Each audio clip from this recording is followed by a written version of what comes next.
So today and tomorrow, all eyes will be on Nyeri County, Sagana State Lodge. President Uhuru Kenyatta is expected to spend 4 days there.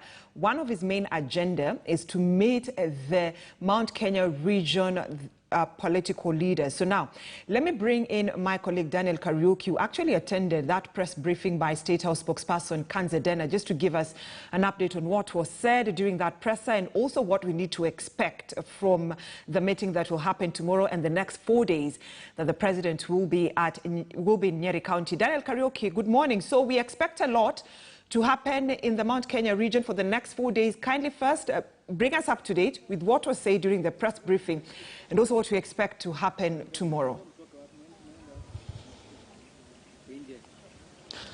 Right, Brenda, you've said it right that the president will be in the Mount Kenya region for the next 4 days.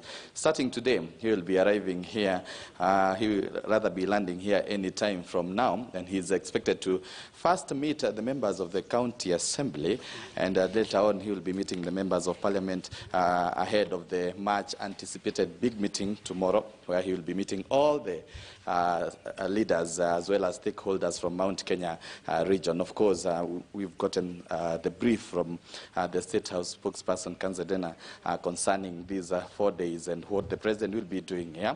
Of course, he will be touring several projects across Mount Kenya region for the 4 days that he will be here. Part of those projects being the ongoing road projects across Mount Kenya region, one of it being the Mau to Nyeri, all the way to Isiolo road that is ongoing right now as we speak. Of course, he is expected to meet leaders, and this is actually where the focus is concerning the meeting that he is going to be having tomorrow. The State House spokesperson has not expounded much about the meeting, but we all expect that maybe matters to do with the BBI will be addressed tomorrow. Well, Brenda, this is the third meeting that the president is holding here at the Sagana State Lodge, the first one being in 2017, where he met leaders from Mount Kenya region to discuss matters to do with the campaigns, the second one being in 2019, where it was the first meeting where this BBI report was being discussed. Now, tomorrow is the third meeting. Maybe the last one, maybe before he exits his second term. And we expect that, of course, those matters that the president will try to discuss with the leaders concerning the BBI report and the ongoing projects. We've had also the leaders from this area saying some of the projects that have been ongoing, they expect the president to tour to ensure that he has addressed these projects. Brenda, if you don't have any question, maybe I should be handing back to you.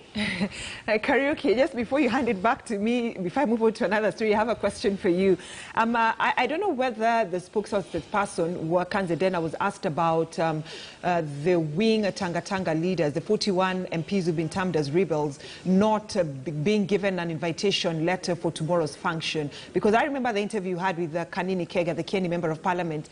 He said that probably they were not invited, one, because of COVID-19 protocols in terms of numbers, and two, because they were not subscribing to the doctrines of the president when it comes to supporting his political ambitions and BBI. Right, Brenda. That being part of the political agenda, the State House spokesperson has stayed clear of the matter.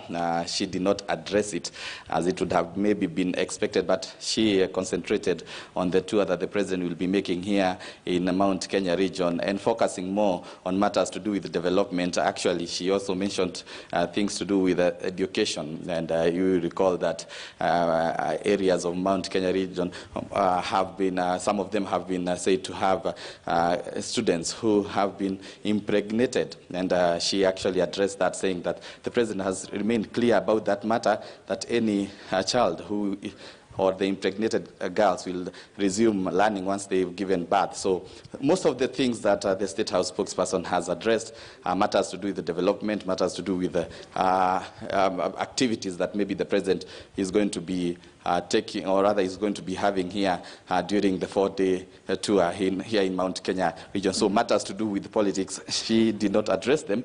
But of course, it's a political game that we are going to be following keenly to see today what maybe the Kieleweke faction of the Jubilee Party are going to be saying concerning the letter that was penned to President Uhuru Kenyatta yesterday. And of course, we expect also the members of the County Assembly to address us later on after they meet the President. Maybe this is where this matter to do with the Tanga faction saying that they were not invited is going maybe to be coming up, and we might get an answer from that, Brenda.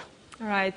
Daniel Kariuki, thank you so much. I know you'll give us more updates on what will transpire in a Sagana State Lodge in Nyeri County that will play host to the stay of President Uhuru Kenyatta for the next 4 days, beginning tomorrow, actually, with that crucial meeting, political meeting that he has with the leadership of that county when it comes to MCAs, governors, senators, and also members of